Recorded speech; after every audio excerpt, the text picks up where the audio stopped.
Ano yung primary concern natin? So, safety. So, susulitin natin ang kapaligiran. Anong sasabihin natin? Kunyari, ang sinabi po natin, pauwi na ng bahay, ngayon po tinawag kayo ng kapitbahay kasi alam niya, galing kayo sa training ng BNS.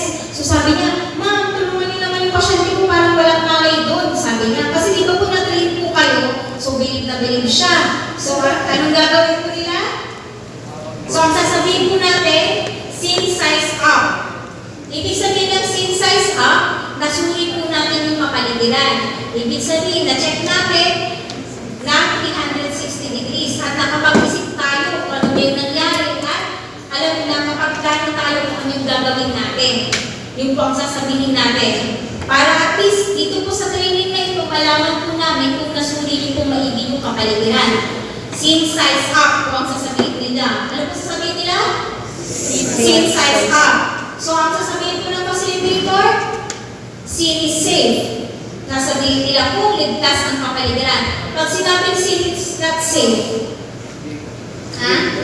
okay, hindi ligtas ang kapaligiran, do not enter. Diba? Katulad yan sabi ko, kung maaaring gawin ligtas ang kapaligiran, gawin. Pero kung hindi, do not enter.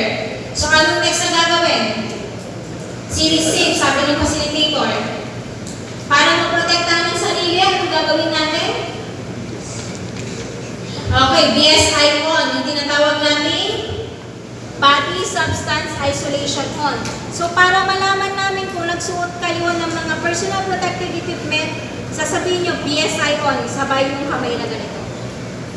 Okay po? Ganito po, hindi ganyan, hindi naman po hold up, so ganito. BSI on. Then next, anong next na gagawin? Magpakilala. Ako po si Joy, train po ako, makakatulong po ako. Kasi sabi magpakilala at get consent to give care, magpaalam ka na tutulungan mo yung pasyente. Then lapitan po natin yung pasyente, then anong gagawin na next? Tapikin yung? Balikan. Okay, aside sa pagtapik, sige, tapikin nyo po maigi, hindi naman po yung takpikan na ganyan, para magigising. So, sir, are you okay? Sir, are you okay? Dalawang beses natin gagawin para malaman natin or makonfirm po natin na wala po talagang malay sa patient. Pag walang malay, anong gagawin? Anong gagawin, sir? Pag po, walang malay. Check call. Anong tawag tayo na tulong po. Diba po yun, tatawag tayo ng tulong, diba? Surveillance, activate medical assistance. So tawag po tayo ng tulong. Pwede, ma'am na naka-blue, tawag ka po sa Regional Medical Center, magpadala ka ng bambalmas at AED at balik ka agad sa akin. Antayin mo siyang tumango. Yes ma'am, babalik po ako. Kasi what if, hindi niya sinabi ko, ginagawa ko ito, ayaw niya pala. Hindi siya nag-confirm. So, nag-aantay ka ng tulong ng wala. Dapat antayin mo mag-confirm siya. Kasi kung ayaw niya, tawag ka ng iba, tutulong. Okay po? Pwede mo utusan yung iba. So, pagkatawag ng tulong, ano kung next na gagawin? Ano po yung sinasabi ni Sir Naruna? Bago natin yung CPR. Okay. Itilap natin para mag-usan yung airway. Saan natin iti-check? Okay. Tapos, anong sabay na tinicheck sa pulso? Okay, yung breathing niya. Yung pagtaas at baba ng dibdib. Ano ang bilang? 1, 1,002, 1,003, 1,004, 1,005, 1,006, 1,007, 1,008, 1,009, 1,010. Ngayon, tawag ng pulso. Okay, CPR. Pag may pulso, pero hindi humingi siya, anong ibibigay natin? Rescue breathing na tinatawag. Mamaya po yun po yung itatapag na natin tapos po kasi yung rescue. Basta tandaan, pag walang pulso, CPR po agad. Pag may pulso, hindi humihinga, rescue breathing. O kaya pag paisa-isa yung paghinga niya, rescue breathing po. Nakuha po natin, yun po yung sa adult. Paano naman po pagsarahan? So, ganun pa rin po ang gagawin natin. Scene size up. Scene is safe. Sasabihin, BSI on. Ako po si Joy. Train po ako. Makakatulong po ako. Kung hindi yung bata sa mother. Mother, pera po muna si baby.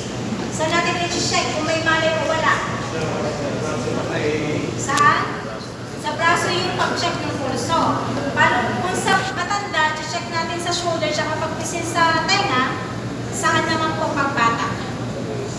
Hawakan natin. Yes, tama si sir. Hawakan natin dalawang paa, tapikin natin ng 2 beses. Sabihin natin, baby, baby, baby, baby. 2 beses po ulit para malaman natin na wala talagang malay si baby. Anong next?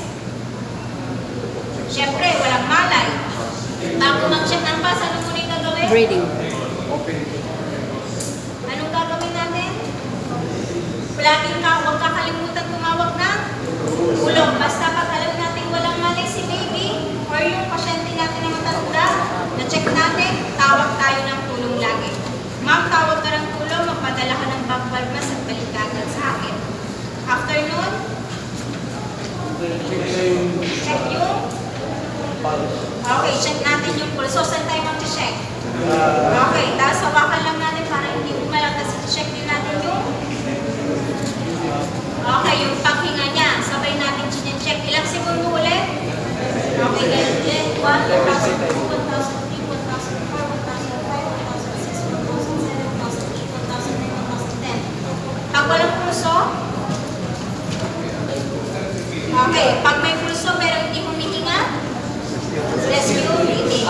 So, ano ulit gagawin? Pagkatapos ng size up, sinisafe, anong next? BSI on. Then, okay, magpakilala. After magpakilala, lapitan ng pasyente. Then,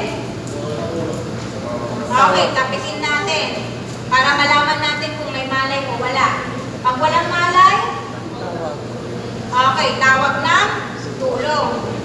Ngayon, after yung tumawag ng tulong, ano nang next? Pulse. Check yung pulse. At the same time, ano pag chinecheck sa pulso? Respiratory. Sa? Okay, breathing ng ating pasyente. So, nakuha po natin. May tanong po?